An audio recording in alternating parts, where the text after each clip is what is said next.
Yo, what is up guys, MrPantaloons here, and in today's video we are going to talk about Cecil, or specifically co-op Cecil. So first off, let's go and see Cecil on the DB, see what kind of character he is, and talk a little bit about his skills and everything, and then we're gonna actually talk on how to play Cecil in co-op, and we're also going to do one run just to showcase that. So let's go ahead. Cecil, he is a Black Crystal Greatsword wielding character.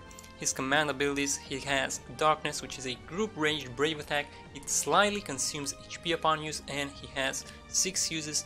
And then Valiant Blow, 3 hit melee brave attack, target knockback, and moderately consumes HP upon use. And he also has 4 max uses. Now this is his main ability for the co-op, just because of this knockback. You use this knockback and you gain a lot of summon meter, so you get your summon charged up real fast, then you summon 3 times and you basically end the mission real quick and you get a ton of score. So that is one of the main reasons Cecil is so good in co-op. Now in terms of his passives, he does have like some pretty nice passes here. This one right here, for example, it synergizes with his command abilities that consumes his HP, so this is going to trigger pretty much all the time and you're gonna get this attack. And in terms of his level 50 is probably not good, because look at this: prevents KO if HP is over 40% and leaves its value at 1. Yeah, that's, and it's also 20 CP. That's probably never going to help. That is very specific. It's going to be real hard to trigger that one. Now in terms of his gear list, let's see what does he have here. So Dark Helm, HP, attack. I don't really like the HP, but I guess it kind of helps, but at the same time I feel like you're going to lose that HP anyway, so you know, it's probably not going to help you survive that much, but you do get the attack, so that's nice. What else? His 15 CP. Now his 15 CP increased potency of darkness and grants small max brave up for 2 turns. Not the best, but it could have been worse. But the 35 CP is obviously the weapon you want. Increase Valiant Blow potency and lower its action delay. Grant small attack up for 5 turns. So the 35 CP can be real nice. And in terms of co-op specifically, you don't really need his 15, or you don't even need his 35. You can actually play him with just a regular greatsword, because you still get the knockback, right? So even if you don't deal as much damage as you would with his weapons, you can still charge up the meter. But obviously what happens then, you are going to need stronger teammates in order to you know, to help you with that lack of damage. Now in terms of artifact passes, he's got pretty much what you would expect. He's got Mighty Valiant Blow, Mighty Darkness, so nothing too tricky there. Pretty straightforward, raise brave damage and all that good stuff. But that is pretty much Cecil.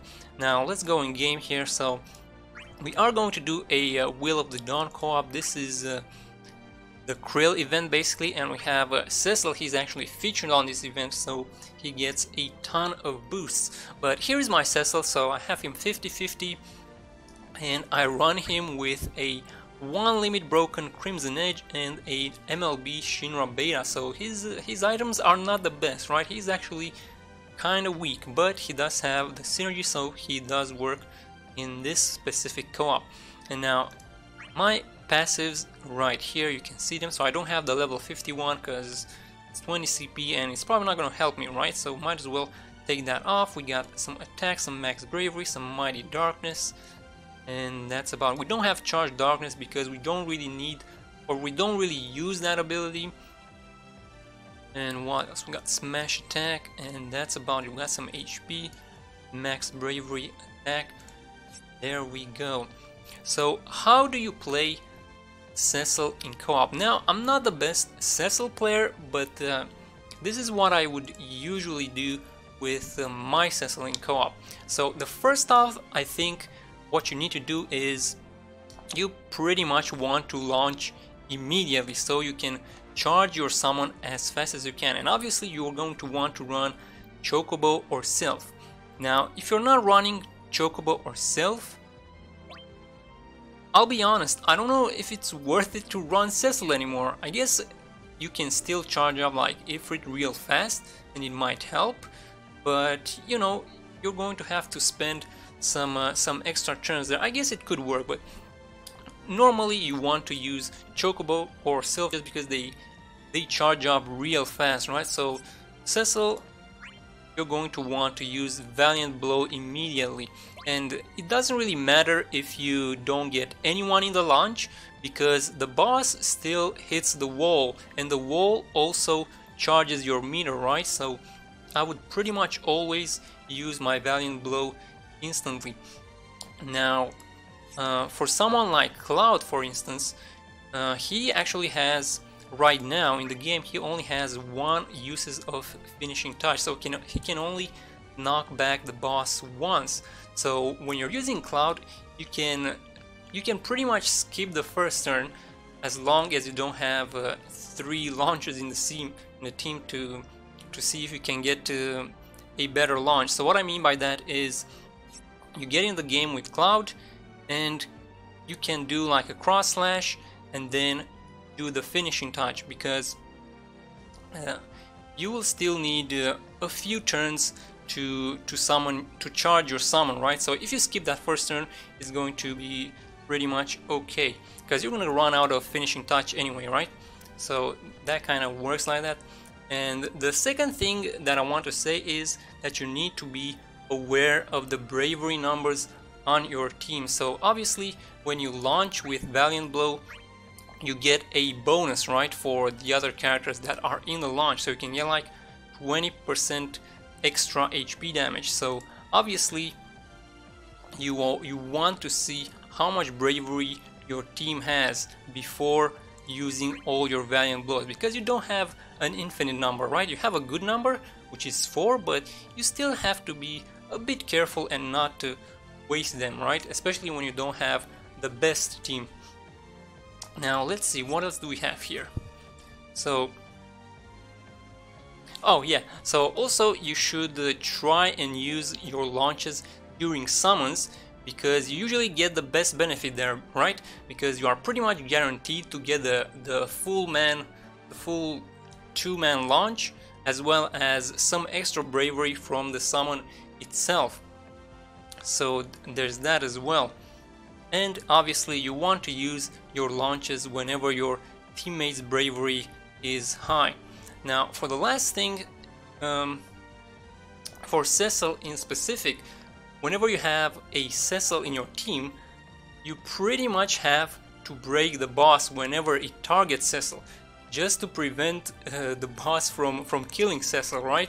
Then Cecil deals damage to himself with his ability, so you have to be real careful whenever there's a Cecil in your team. You don't want him to get one shot by the boss, so make sure to break the boss whenever it targets Cecil. But other than that, let's go ahead and try and see if anyone is playing the co-op. Let's host it up and let's see. We're gonna do free recruits.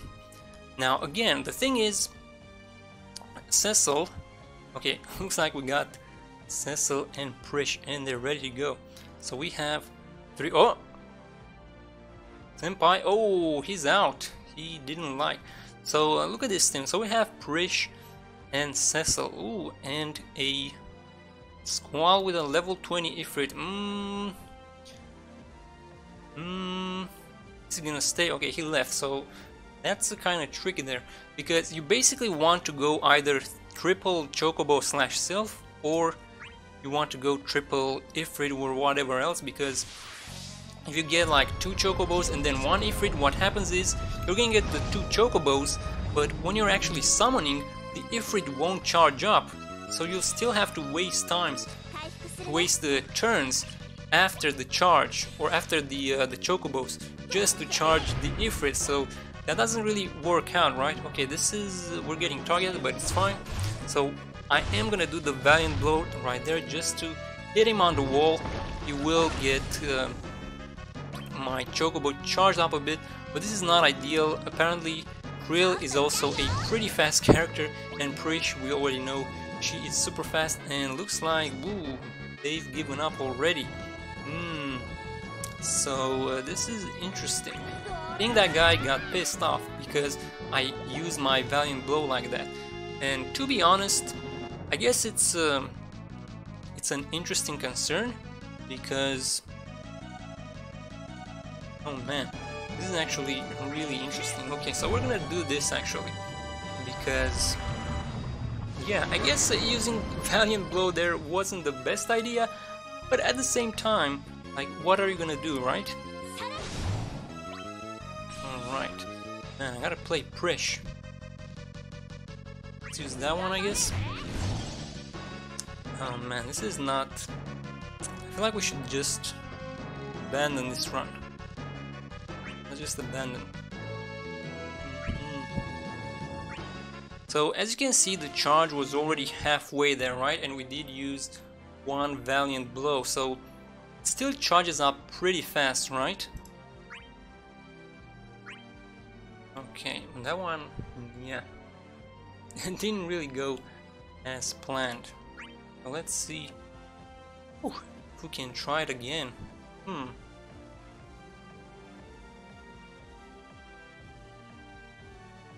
You do have 4 Valiant Blows, so that's why I like just using the Valiant Blow right away, because you still have 3 left, right?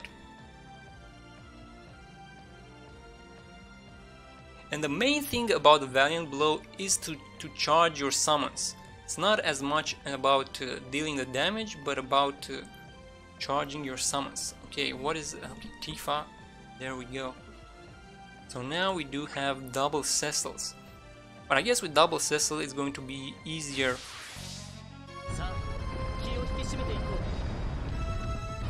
Alright.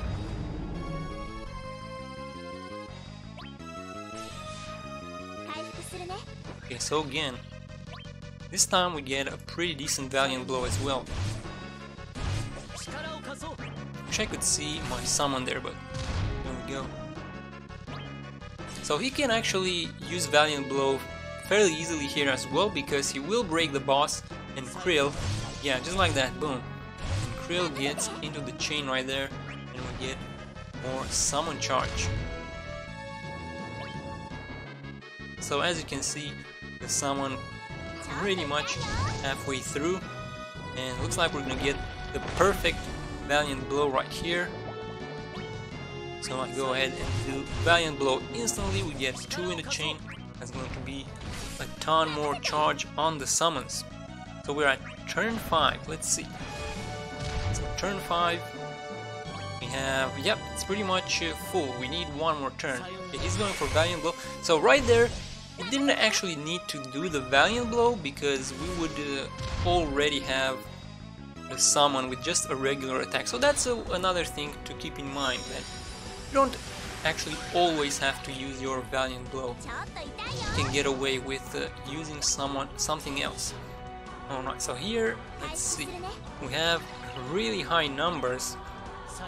Okay, he does Valiant Blow, we have high numbers, we're going to do the HP attacks. And now, unfortunately, he is out of the turn order. So what we can do here, we still have 2 Valiant Blows, we can do 1 Darkness. So we only had Krill right there, right? And she was already at 0 Bravery, so doing a Valiant Blow there wouldn't have been that great. So instead we did that. Now this guy, I guess he can summon, yeah, he can summon, and I guess he should just HP attack, yep, there we go. Then I can, she goes for HP attack. So now I'm gonna actually Valiant Blow, because I have 2 left, we have 1 more summon, so I want to do 1 here, and then 1 for the next summon. This is obviously not the best because we have no numbers, but still they can do the regular Bravery attacks, plus my Bravery from the Valiant Blow.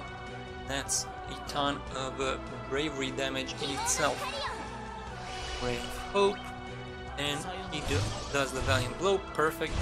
Have pretty much a ton of bravery. There we go.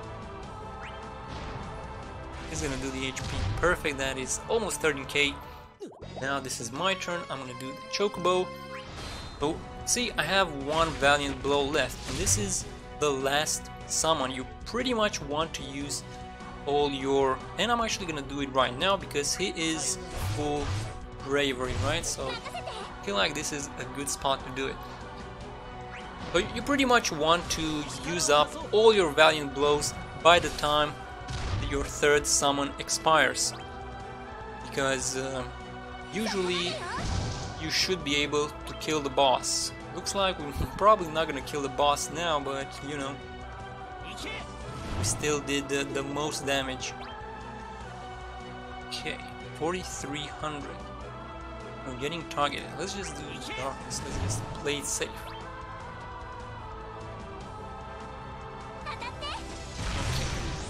So here another thing, we are out of summons, right? So if I still had a Valiant Blow right now, that wouldn't be the best because it would be harder to use my Valiant Blow now, right? Instead of using it in the summon where I can pretty much guarantee that we get both of the characters in the launch. Right.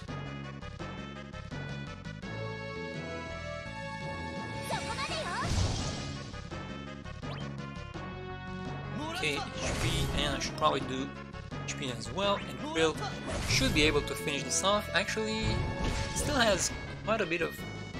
oh man. Wonder what she's gonna do. This is pretty tricky. Okay, HP. I might die here. So the thing here, our team wasn't really strong enough. Okay, so I'm gone here, right? So this is the thing. If you don't break the Malboro, but obviously here he couldn't actually break the Malboro because just our team wasn't strong enough. So that's a risk you take. You really have to see how strong your team is. But there we go, we got the kill there. So we died there because my Cecil, he does not have his weapon, so he's not the strongest Cecil. But look at that, we still got like 52k, and we died, right? So that is still a lot of score, which is pretty interesting. So there you go, guys. That is pretty much it. It's a bit we had a bit of a rough ride, but it is what it is. So let me know in the comments below if you have any other questions, because I may have not explained as best as I could this video, but there you go. Just let me know if you want to have anything explained, and I'll be sure to check it out. But there you go, guys. Let me know your thoughts on Cecil and the co-ops with Cecil. And yeah, I shall see you in the next video. Have a good one and take care.